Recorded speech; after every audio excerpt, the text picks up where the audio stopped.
नमस्कार, आप देख रहे हैं ब्रेकिंग बिहार। सारण में जहरीली शराब को लेकर के बिहार विधानसभा का सत्र जो है हंगामे की भेंट चढ़ गया और इस पर पक्ष विपक्ष के अपने दावे हैं, दोनों अपने आप को सही ठहरा रहे हैं। इन मुद्दे पर हम बात करेंगे। हमारे साथ लोक जनशक्ति पार्टी रामविलास की बिहार की प्रदेश प्रवक्ता देवजानी मित्रा हैं। मैडम जी, जिस प्रकार से जहरीली शराब को लेकर सबसे पहले तो आंकड़ों पर लेकर के भी पक्ष और विपक्ष में एक मत नहीं है। जहां विपक्ष कह रहा है कि 100 से ज्यादा मौतें हुई हैं, आज आधिकारिक बयान आ गया मंत्री जी का, सुनील कुमार जो मंत्री हैं उत्पाद विभाग के, उनका आ गया है कि 38। बाकी जो है वो भ्रामक बातें हैं, बाकी जो खबरें हैं वो झूठी हैं। बस जो सरकार कह रही है वही सच है। मतलब अभी इतने ओछेपन पे महागठबंधन की सरकार उतर आई है कि अभी आप ये बता रहे हैं कि 38 मौत हो या 100 मौत हो, लोगों की मौतें तो हो रही है ना अनिल जी, इस बात से आप इनकार नहीं कर सकते। और अभी ये राजनीति की जा रही है लोगों के मौतों के ऊपर। मतलब अभी ये दिन भी बिहार को देखना पड़ेगा कि अभी महागठबंधन के सरकार बोली, हमारे ऑनरेबल सीएम और डिप्टी सीएम दोनों मिलके अभी आंकड़ों की राजनीति कर रहे हैं और उनको कोई संवेदना नहीं है। जिनके घरों में मौतें हो रही है, शराब क्यों मिल रहा है उसके बारे में कोई बात नहीं कर रहे हैं, कौन बेच रहा है उसके बारे में कोई बात नहीं कर रहा है, बेच के कितना पैसा आ रहा है, ब्लैक मार्केट के बारे में कोई बात नहीं कर रहा है। वो तो छोड़िए, जाके वहां तक उनके कोई नेता तक उनसे मिलने नहीं गए। सत्ता पक्ष के कोई लोग वहां नहीं गए, सत्ता पक्ष के लोग कोई नहीं गए और उनको कोई मतलब ही नहीं है। और बात करने पर वो बोलते कि कंपनसेशन हम नहीं देंगे। अब रही बात कंपनसेशन नहीं देने की, आपसे कंपनसेशन कोई मांग नहीं रहा है, आपसे सीधी मांग की जा रही है कि भाई आप इस्तीफा दें और जल्द से जल्द जहां से शराब मिल रहा है उस सोर्स को परमानेंटली बंद करें।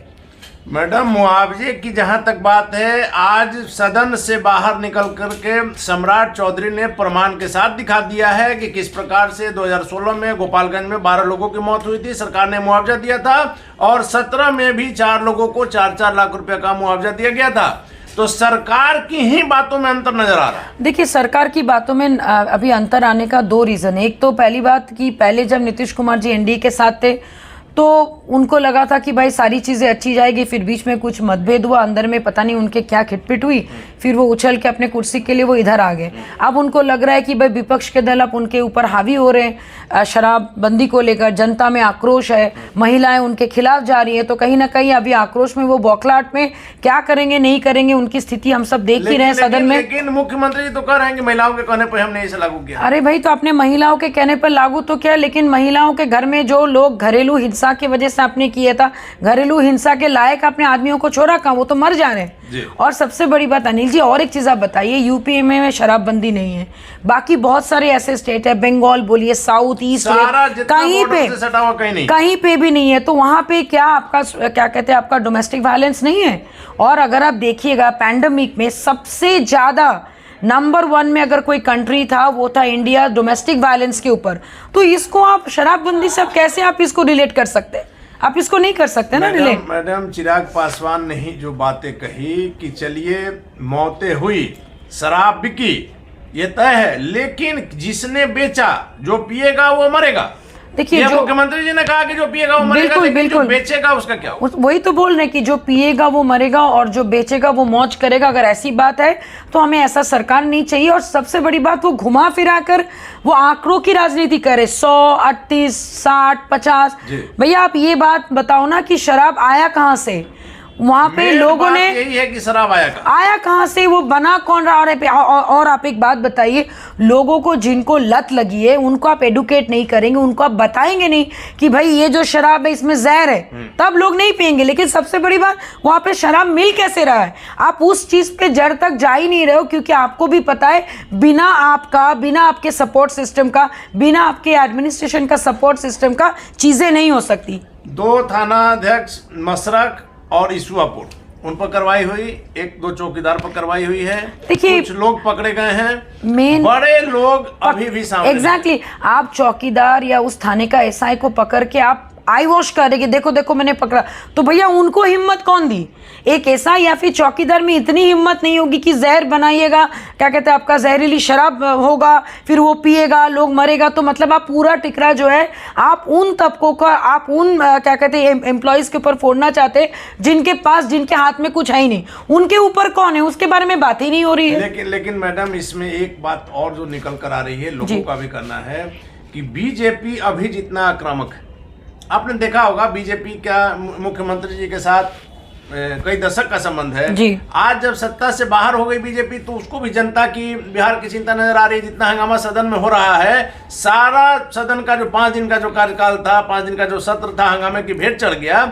बीजेपी पहले क्यों नहीं इतना आक्रामक? देखिए, मुझे ऐसा लगता है कि ऐसा नहीं कि बीजेपी पहले आक्रामक नहीं थी, पहले भी जब आपका जस्ट हमारे ऑनरेबल सीएम साहब महागठबंधन आने से पहले जब भी शराब से कुछ लोगों की मौत हुई थी, उस वक्त भी बहुत शोरगुल, बहुत हंगामा हुआ था।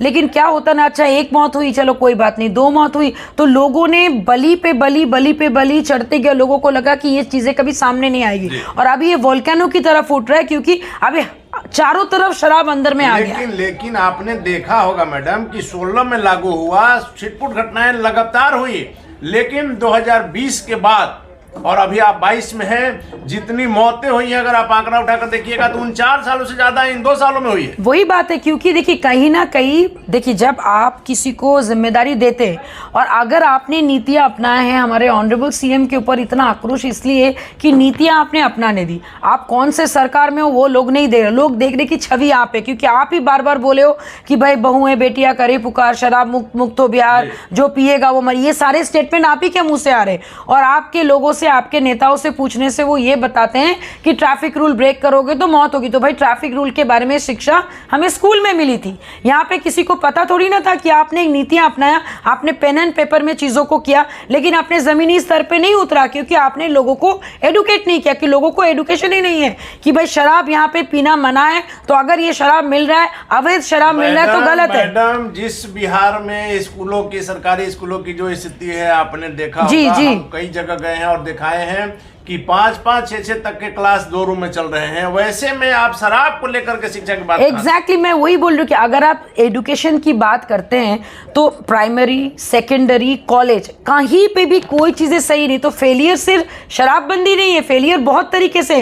अगर मैं कंपैरिजन कहना चाहेंगे, फेलियर पहले क्यों नहीं नजर आया? बीजेपी की सरकार यहाँ करीब 17 साल अगर मुख्यमंत्री रहे हैं तो आप आकलन कर सकते हैं कि बीजेपी के साथ कितने दिन रहे। उस समय स्वास्थ्य के मामले में, शिक्षा के मामले में देखिए, बात सिर्फ वो नहीं है। बात अगर हम लोग सिर्फ ये बोले कि प्रॉब्लम हमारे ऑनरेबल सीएम साहब में क्या है ना, कि जब वो उनको कुर्सी मिलती है वो कुछ नीतियां अप्लाई करके शांत हो जाते हैं, और लोग उनके ऊपर इतने सालों से भरोसा किए। वहीं पे आप देखिए, पड़ोसी हमारे स्टेट है यूपी में, 2nd टेन्योर में आदित्यनाथ योगी आए, बम्पर वोटों से उन्होंने जीता, 75 में से 70 जिलों में उन्होंने मेडिकल कॉलेज की घोषणा की। वहां पे भी आपके शराबबंदी नहीं है, वहां पे खुलेआम शराब मिल रहा है। लेकिन भाई ऐसा नहीं कि लोग पागलों की तरह पी रहे हैं, जिनको पीना है वो खरीद रहे पी रहे, जिनको नहीं पीना वो कितना भी आप खुलेआम बेचे नहीं पिएगा। आपने यहाँ पे विकास क्या कहा? मैडम, एक सवाल फिर यही उठकर आ जाता है, बार बार हम इस सवाल को उठाते हैं कि क्या बिहार इतना ज्यादा विकसित हो गया है कि अब कोई काम नहीं है, सिर्फ और सिर्फ शराब को रोकना है? बात वो नहीं है, शराब के ऊपर हम लोग अभी इसलिए फोकस, लोग ज्यादा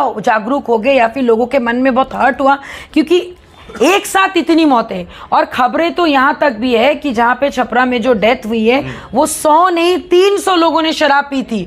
तो आंकड़ों को भी अभी हमारे सरकार छुपा रहे हैं, और अभी नहीं तो अचानक से ये गणना क्यों हो रही है? अचानक से ये अगर लेकिन मैडम, विपक्ष की गलती नहीं है। विपक्ष अगर लाता है, एक सर्वदलीय प्रस्ताव लाता कि सर्वदलीय बैठक किया जाए और उसमें फिर से वोटिंग हो जाता, कौन सा रखना है नहीं संशोधन करना है। अगर मान लीजिए ऐसी बात है तो इसको संशोधन किया जाए। मेरा एक बात मानना है, अनिल जी आप एक बात बताइए, बाकी सारे स्टेट में शराबबंदी नहीं है, क्या वहां पे विकास नहीं है? क्या यहाँ पे महिलाएं आगे बढ़ के काम नहीं करी? भाई आप शराबबंदी करो ना करो, जिनको पीना है वो पिएगा। अगर शराब नहीं मिलेगा तो ड्राई आपका नशा करेगा, बिकॉज वो जिनको मारना पीटना है वो बिना पिए भी घर पे मारेगा। वो कैरेक्टर बिल्ड करना पड़ेगा आपको नागरिकों की। अगर वैसी बस्तियों में जाएंगी शाम के समय, वैसे सुनसान जगह में जाएंगे तो आपको शराबबंदी का साइड इफेक्ट नजर आएगा कि लोग किस तरह का नशा कर रहे हैं। नशा करें, वही बात है ना कि आप एक नीति अपना दे रहे हो जस्ट बिकॉज आप सीएम हो, आपने वादा, लेकिन आपने अपने वायदे निभाए कहाँ? आप अगर विकास करते, शराबबंदी के बाद अगर लोगों में सही में कुछ चेंजेस आता, और ये जहरीली शराब और एक टर्नओवर आप क्रिएट कर रहे हो। मेन देखिए, हम लोग अभी क्या है ना, मौतों के ऊपर फोकस कर रहे हैं, साथ में हमें ये भी फोकस कर करना चाहिए कि शराब आ कहां से रहेगा, स्टेट टू स्टेट अगर डिलीवरी जर को काटे, और वो पैसा कहां जा रहा है। जब ये उद्योग था यहाँ पे, जब यहाँ पे रोजगार था, तो 4.5 से 5,000 का टर्नओवर होता था, अगर मैं गलत नहीं हूं तो। अब वो 20,000 प्लस हो गया, तो भैया वो 20,000 जा किसके पास, जा किसके तो नहीं जा रहा, सरकार के पास है, तो ले कौन रहा है, उतने पैसे के मालिक कौन बन रहे हैं, और अगर सही में वो पैसा है तो कहां है, क्योंकि उस पर कोई ध्यान ही नहीं दे रहा। ध्यान आपका मेरा सबका भटकाया जा रहा है, और इसीलिए बार बार बोला जा रहा है कि मुआवजा नहीं देंगे तो लोग नहीं पिएगा। भाई ऐसे करके नहीं होती है, आप मुआवजा नहीं देंगे लोग नहीं पिएगा, अगर ऐसे होता तो पहले आपने मुआवजा क्यों दिया, आपको तभी भी नहीं देना था। जस्ट बिकॉज अभी आपके ऊपर प्रेशर है और आपकी पोल खुल गई है तो आप मुआवजा के लिए, तो आपसे मुआवजा तो अभी भी देना होगा, प्लस आप मुआवजा दीजिए नहीं दीजिए, पूरा बिहार जो है भी आपसे फ्रस्ट्रेट हो चुका है, और आपका फ्रस्ट्रेशन हम लोग सदन में देख चुके हैं। तो काइंडली आप भाई इस्तीफा दे और अपने घर में बैठे। आखिरी सवाल है कि अगर सरकार का यही रवैया रहा, ना मुआवजा देगी ना शराबबंदी में किसी प्रकार का संशोधन होगा, तो लोजपा आर का क्या लगा? डेफिनेटली हम लोग, देखिए वैसे भी आपने देखा होगा कुछ दिन पहले हम लोग आपके प्रदर्शन किए थे वहाँ पे, और ये चीज़ें जारी रहेगी और हम लोग इसमें चुप नहीं बैठने वाले, क्योंकि कहीं ना कहीं एक इमोशनल कनेक्शन लोगों के साथ है, और मारे जा रहे गरीब तबके के लोग जिनको लत लगी हुई है, जिनके पास एडुकेशन की कमी है, जिनको पता नहीं है। आपने रिहेबिलिटेशन सेंटर तो खोल दिया लेकिन ऐसा कुछ काम नहीं करे, तो रोज हमारी पार्टी, हमारे राष्ट्रीय अध्यक्ष जी के गाइडेंस में हम लोग इस आंदोलन को जारी रखेंगे, और तब तक करते रहेंगे जब तक कि ना उनको मुआवजा मिले, और इस जो आपके जो सो कॉल्ड जिन्होंने शराबबंदी की जो नीति आप उसको उन पे संशोधन ना किया जाए। चलिए धन्यवाद आपका। तो ये थे हमारे साथ लोक जनशक्ति पार्टी रामविलास की बिहार के प्रदेश प्रवक्ता देवजानी मित्रा, जिनका साफ कहना है कि यदि पिछली बार आपने मुआवजा दिया है तो इस बार भी देना होगा, और यदि नहीं देते हैं तो लोक जनशक्ति पार्टी आज जिस प्रकार से लोगों की समस्या को लेकर के रोड पर आती है, इस मुद्दे को लेकर के भी अपना आंदोलन जारी रखेगी जब तक लोगों को मुआवजा नहीं मिलता है। आगे क्या होगा देखना काफी दिलचस्प होगा। फिलहाल आप बने रहे ब्रेकिंग व्यक्स।